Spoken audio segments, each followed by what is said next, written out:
What's up, gorgeous? I'm so glad you're here. Welcome to another episode of the Fierce Framework, where we talk about becoming fierce through messy action, baby steps, and cultivating your confidence. I'm your host, Mary Beth. I'm an ADHD kid with a dream to see more women break out of the mold society tells us we're supposed to fit into and start living life more on our own terms. I want to inspire, empower, and encourage you to live a life that lights you up because I believe the world is a better place when we are fulfilling and pursuing our purpose. So, if that sounds good to you, you're going to love this episode. Let's dive on it. So, today I want to talk about planning and how it can be important to be flexible with our planning. So, part of why this is top of mind for me today is because I've been talking a lot about planning. I have a planning workshop coming up in January that I'm super excited about, where we're getting entrepreneurs together to plan your year so that you have your goals mapped out and then broken down into manageable chunks with milestones. We're going to calendarize them and work out our plans so we can take action and make serious progress towards our goals in 2026. So, planning has been top of mind. If you're part of the newsletter, if you've been listening to the podcast, you already know this. I want to balance out the all the talk about planning with the reminder that a plan is like a foundation, right? It's a starting place. It is not the end all be all. And as someone who loves to know what to expect, and I love to have things like clearly laid out, and I like for things to go the way that I planned, that's been a really important thing for me to try to learn. And learning that has definitely been a journey. So feel free to come on this journey with me. But like one of the things that I hang on to when things aren't going according to plan is the concept that if everything goes according to plan, like according to your expectations, then nothing can ever be better than you expected. So, have you ever had a time where like things actually worked out better than you planned or better than you expected? I really hope so. Otherwise, this illustration is gonna be really rough. But so that's been so encouraging for me is like, well, it could be better. I always assume that it's going to be worse, that if things don't go according to plan, that it's going to be a bad thing. But that's not necessarily true, right? Things could go better than expected, better than planned. And so for me, it's been really powerful to like try to leave room for that because you can't foresee all the potential possibilities of like what the future could hold or what doors are going to open up when you walk through that first door, when you take that first step on that journey, right? Like that's I talk about that so much. The concepts of like we become the person who can handle and like appreciate and kind of utilize in a good way our success, like as we're walking through the journey and as we're going down the path. That's why like most of the time we want overnight success, right? But it's like, would you even be able to handle it? Or would it like ruin your life? Like, if you're like just starting out a business and you're selling your products, right? And like if you had a million orders overnight, would that really be a good thing? Or if all of a sudden you're like have your side gig and you're, making your TikTok videos or whatever, and then you're super famous and you can't go anywhere without mobs of people. Like, no, that's actually not. And I mean, not that that's what success is for everyone, but the point is, like, I think it's so important to embrace the journey. And I truly believe that, like, we become the person that we're becoming, right? Like through that journey. And then that person is so much more capable of handling the version of success that we wanted. And so often, like, there are lessons and even like capabilities that we need to pick up along the way in order to allow that success to really be a good thing. And so that concept, as well as the concept of we don't always know like what the options are until we start down the path and we start taking the journey, right? So you might not even know about like a gig opportunity, right? Until you start getting into freelancing or you start, you might not even know that you can make money doing XYZ until you start blogging, right? Like sometimes you need to kind of get into that world before you even see what the options are. And so, based on that, like we don't always know how good it could be until we start taking action. So, when you're planning and when you're looking ahead, of course, you're working with the information that you have. You can't work with the information you don't have, right? So, it's really a best efforts. And like that hurt my brain. Like when it first sunk in, I was like, I don't like that at all. I was like, what is the point of planning if you don't know what to expect? Like, if you can't plan for every situation, then why are we even trying? If everything is anarchy. But a plan is still a powerful foundation, right? And it's good. It can be a good like barometer to help us stay on track or like get back on track. Because really, who is staying on track? Not me. If you listen to the podcast for the last 30 seconds, I can't stay on track in a conversation, like, let alone with a life goal, okay? Side note, like, I made a beautiful plan for at my workshop last year, and I didn't do hardly any of it. Like, I just didn't follow through, did not stay on track, okay? And that's part of why this year I want to follow it up like with a coaching program so people can have like that accountability and like that container to help them like have a support system to stay on track. But really, I want to move from saying stay on track to getting back on track. Because is it really about staying on track? Like, how reasonable is that? Is that realistic? Are we staying on track? Are the people staying on track in 2026? Is that a thing? Or is it about getting back on track as quickly as possible? And there's so many things that go into that. Maybe we should do another episode about it. But it's like because you're gonna get off track because life is gonna happen and things are gonna come up, or your track is gonna change, right? Maybe you thought you were going one direction and something came up that you didn't even realize was an option, and you're like, ooh, that's actually more aligned. And so now you're like moving your track, right? So I'm working on like normalizing for myself the concept of like there is not one correct track, one path that we have to stay on. Okay. If that path you still get pointing where you want to go, if you still want to go down that path, then yeah, get back on, realign, get back on track. But beating yourself up over getting off track, hating on yourself for being such a loser that you got off track, telling yourself it's too late now because you already screwed up too many times, all of those things are just taking longer to get you back on track. It's just taking you further and further away from the track, so they're not helpful, right? When we get off track, we realize we're off track. That can take a while sometimes, right? If you're not like checking in with yourself, you realize you're off track, and then you know that you want to get back on that track. You have the realization of like, yeah, no, I want to get back to it instead of like, I'm definitely going to keep going down this track and see where this goes or pursue this side quest or like whatever's happening over here. Like, that's fine. Sometimes that's what we're about, right? But you realize you're off track. You know that you want to get back on track and then you get back on track as quickly as possible. Like, and I mean, yes, I'm an ADHD girly. So it's like side quests are the quest. Like side quests are life, okay? So I know like not everyone thinks that way, but it's like you're gonna get off track. So like instead of freaking out and beating yourself up, what if we just get back on track? You know? And so a plan is powerful because it kind of shows you the track. Like everything that you can foresee you kind of lay out in your plan, right? The landmarks, like the milestones, kind of like the big pillars that you're working towards. And you're like, okay, we're going this way. And you're working with the information and the knowledge in like what you know about yourself also. Like you're working with what you have at that time and you're building this plan. And it's a best efforts map, dude. Like it's a best efforts plan. You only have what you know to work with and you don't know everything. Okay?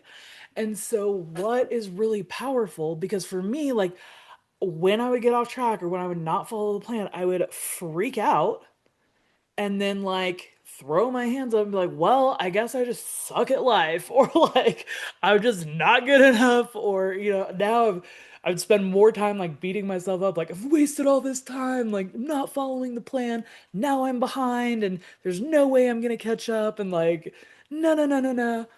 And what I'm working on moving towards is more of an attitude of like, okay, well, I still want to go where that plan is going. So like, let me get back on track, and I'm just like, we'll start following the plan again. Because life happens, shit happens. I sure as heck am gonna get off track, and I'm assuming you are too. And so, in order to like make the journey a better experience, right? And like words are hard. Enhance our ability to like get back on track more effectively. If we cut out the freak out, beat yourself up, hate on yourself for getting off track, like if we just cut all that out, we are wasting a lot less like emotional drama and time and energy freaking out about being off track, and we're just getting back on track. And we're just going along with the plan now. So that is something that's like I'm still learning, but it's already been so powerful for me. And it's like you save so much energy not freaking out on yourself. And that's huge. That's huge for me. Like I don't always have all the energy I wish I had. And so it's like if we're not wasting it on dumb shit, like let's do that. But point being, like, so you have a plan and it's a great foundation and it's pointing you where you want to go. But the plan is not perfect. The plan cannot be perfect because you cannot foresee everything.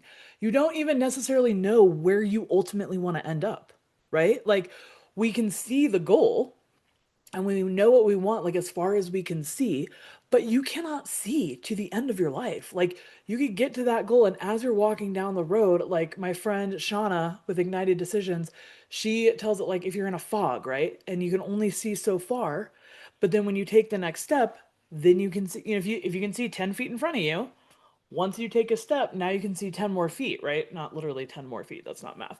But like as you progress, you can your line of sight, your vision progresses as well. So you have the plan and you're like planning out as far as you can tell, but then as you're going to gain like more clarity, more perspective, and more ability because you're further down the path. And so therefore you can see further, right? So pairing those things together, like you're doing the best you can with the plan, but also it's for me, like it changed my experience. And that's like why I'm like trying to bring this point home.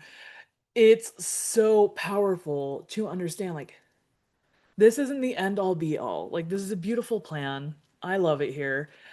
It's great. It's a best efforts like good faith plan, right? And it's not perfect. It's not all encompassing. It's not the end all be all. There are going to be deviations from the plan that I'm really glad I did. There are going to be times when I'm like, I don't like this plan anymore. Like, I don't want to go there anymore. So now I'm making a new plan. And that's fine, right?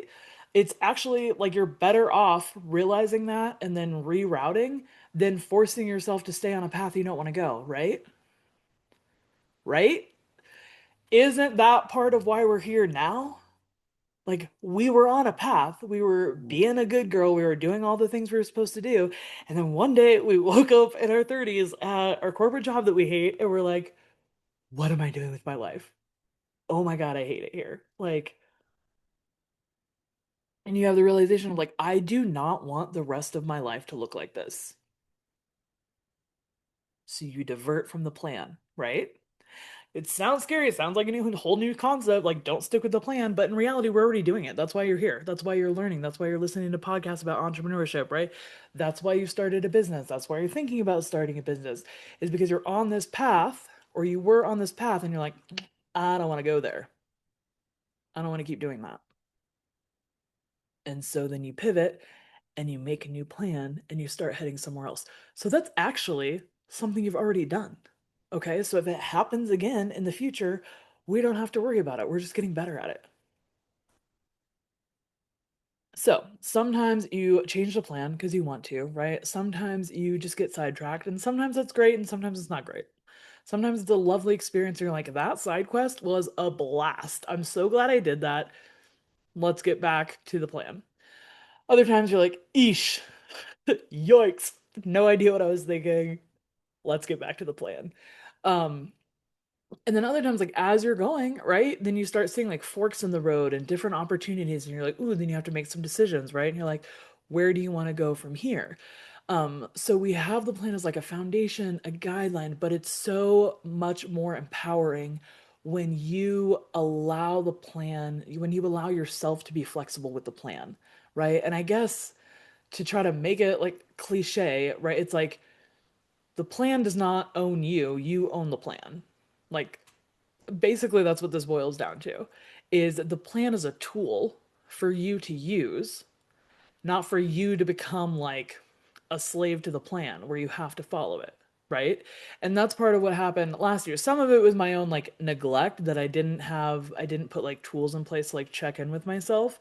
Um which is hilarious because I know myself. But then there were other times where there were other goals that I didn't even really touch because I was like, I don't even care about that. That's not what I want to do. Like it's not what I want to spend my time on. And I surely didn't, right? And so like it's fine, right? Every moral of the story, everything's gonna be fine. But yeah, I just wanted to kind of bring that up to balance out all this talk of planning, which I'm super hype about it. I think it's so powerful because also like side note, don't get me started. But like we go through so much of our lives without a plan, without our own plan.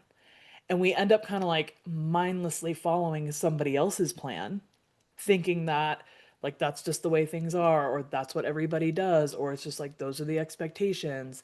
That's what a good woman's supposed to do, like whatever it is. And you're kind of mindlessly following somebody else's plan until something like wakes you up and you're like, I don't like this. We're not doing that. Like, I want to design my life. Like, I want to live a life in line with my values. I want to be pursuing some kind of purpose, right? And so then you, boom, start living more intentionally. And then that's where plans can become so valuable because now we have a goal, right? And you have something to work towards, you have something to plan for. And so, like, I think that's super important. Not changing my mind on that, still doing the workshop. So, planning, super powerful, incredible tool, but it's a tool and it's ultimately to be in service of you. So as you change and you grow, and maybe your values change, right? Or your goals change, or maybe you meet a goal and now you have a new goal, right? Like, so your plans are allowed to change. And you're going to, that's going to be easier when you kind of hold it with like an open hand, right? Instead of like clinging on, like everything has to work perfectly according to this plan, or else when you're like, okay, here's my beautiful plan. I've got it. Sometimes things are gonna go and sometimes new things are gonna come, and that's okay. And we kind of got that open hand, right? And you're just allowing it to be flexible. It's, in my experience, it's a lot better of an experience to let the plan be flexible. And sometimes you're gonna change things. Sometimes you're gonna get off track.